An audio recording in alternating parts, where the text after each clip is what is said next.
Apa bisa kita perkirakan berapa jumlah kapal dan pesawat yang hilang di segitiga Bermuda? Apa lenyapnya alat transportasi itu karena kesalahan manusia atau fenomena cuaca? Yuk kita cari tahu. Ada kisah menggelitik tentang SS Cotopaxi. Kapal ini lenyap tahun 1925 dalam pelayaran dari Charleston, South Carolina ke Havana. Kapal ini nggak pernah sampai di tujuan. Bertahun-tahun kemudian, di tahun 1980-an, sebuah bangkai kapal ditemukan 65 km di lepas pantai Augustine, Florida.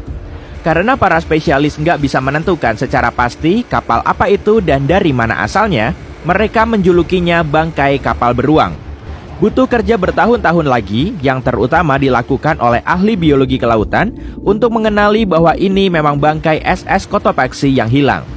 Ini dikonfirmasi bulan Januari 2020. Bagaimana kapal itu muncul lagi begitu saja, dan bagaimana ia sampai di sana, sebab bangkai kapal misterius ini bahkan enggak di segitiga Bermuda.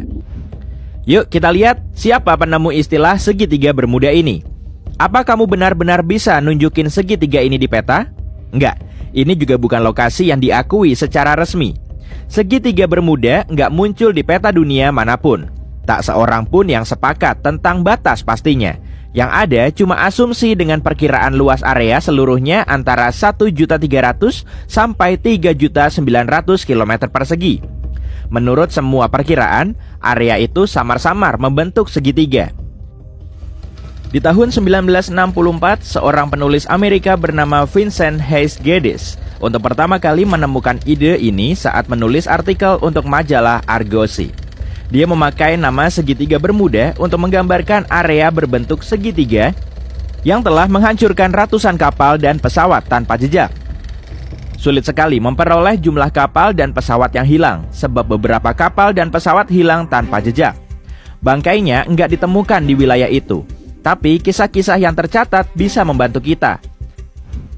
Legenda tentang segitiga Bermuda kembali ke abad ke-15. Seperti kisah penjelajah Italia Christopher Columbus.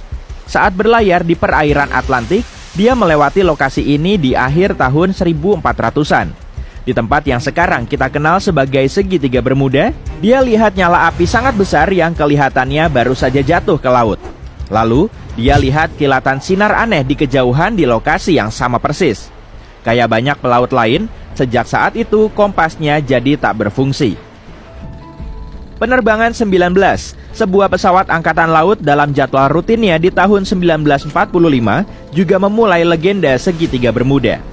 Pesawat ini dipimpin Letnan Charles Taylor dan tercatat dia tersesat di segitiga itu tanpa alasan. Karena saat itu para pilot belum punya GPS, mereka harus mempercayai kompas dan mencatat bagaimana mereka telah terbang ke arah tertentu dengan kecepatan itu. Enggak lama setelah tugasnya selesai, kedua kompas di atas pesawat itu menjadi rusak. Berbagai catatan yang ditemukan setelah lenyapnya pesawat itu juga mengindikasikan Taylor enggak punya arloji di hari itu. Laporan pertama menyatakan bahwa penyebab kejadian nahas ini adalah kesalahan pilot. Tapi karena orang enggak puas dengan hasil ini, maka diubah menjadi penyebab atau alasan tak diketahui setelah beberapa ulasan. Seorang pilot yang selamat bernama Bruce Gernon bilang dia melewati kabut elektronik saat berada di atas segitiga itu, membuat perjalanannya menembus waktu. Di tahun 1970, saat insiden ini terjadi, dia sedang menerbangkan pesawatnya saat pesawat itu dikelilingi dua awan raksasa yang membentuk pusaran dan spiral. Kayak banyak orang sebelumnya, alat-alat navigasinya tak berfungsi. Saat akhirnya dia berhasil keluar dari sana, dia temukan penerbangannya cuma makan waktu 35 menit. Harusnya seluruh penerbangannya butuh waktu 75 menit. Karena dia nggak punya alasan masuk akal lain untuk hal yang dialaminya, dia percaya dia telah didorong menembus waktu. Bukan cuma awan aneh yang kelihatan di atas segitiga Bermuda. Di tahun 2014, seorang pilot teringat hampir menabrak objek terbang yang tak bisa dikenalnya sebagai apapun. Sebagian pertemuan aneh ini bahkan direkam loh. Inilah kasus penerbangan awal tahun 2015 yang penumpangnya melihat benda mencurigakan melayang di dekat laut. Para pilot nggak tahu apa yang sebenarnya mereka lihat di sana. Oke, nggak semua penjelasan mungkin seaneh ini. Para ahli oseanografi misalnya juga telah mencoba menjelaskan kenapa kapal-kapal lenyap di sekitar sini. Jadi, baru-baru ini mereka kembali ke salah satu teori lama mereka, gelombang rock. Ini adalah dinding air luar biasa yang tiba-tiba muncul begitu saja. Jika banyak gelombang semacam itu muncul bersamaan, gelombang-gelombang itu akan saling tumpang tindih kayak gelombang berlapis. Jika satu gelombang bisa setinggi dari 10 meter dan terjadi bersamaan, maka bisa terbentuk gelombang rock setinggi lebih dari 30 meter. Gelombang semacam ini bisa dengan cepat menaklukkan kapal terbesar sekalipun. Para meteorolog juga menemukan penjelasan mereka sendiri, awan heksagonal.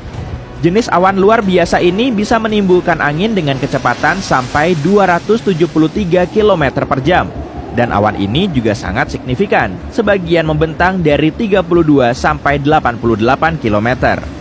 Dalam kondisi seperti ini, gelombang di dalam angin raksasa ini bisa sampai setinggi 14 meter. Kekuatan magnetik